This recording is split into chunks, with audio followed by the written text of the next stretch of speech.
You know, the Apostle John said, "Hereby know that we have passed from death unto life, because we love the brothers, those that are born of Jesus, truly born of Jesus."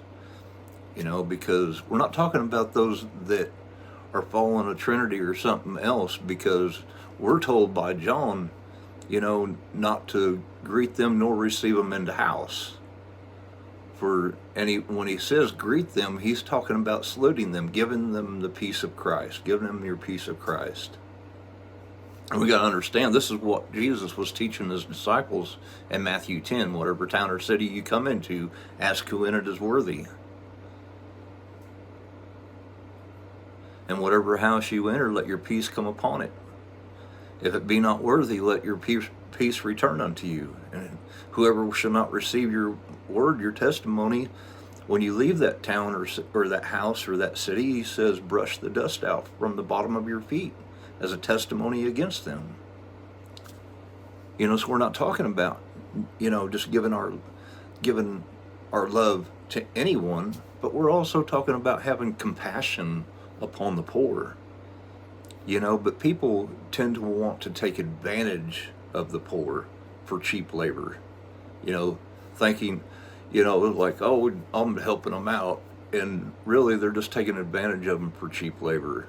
I mean, because otherwise they would give them a legitimate wage, you know, for whatever skill or whatever it is that they're doing. You know,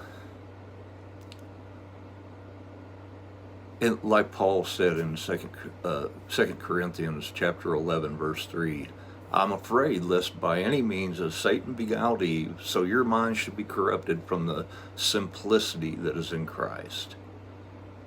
And that Greek word translated simplicity is talking about, you know, without pretense or hypocrisy. You know, people that do things knowing like someone that had me do something and they weren't transparent about it. It ended up being a mark against me at Home Depot for returning some stuff without a receipt. They returned it, but now it's in their system and they won't return anything for me, whether it's $5. And it's not a mark against them, it's a mark against me. And the man knew that, and I was like, well, then why did you have me do it? I wouldn't ask someone to do something like that. That's a mark against my name. You know, and then he wouldn't give me extra money for gas, because now I got to go back and then come back to pick up material. This is just deceitful people.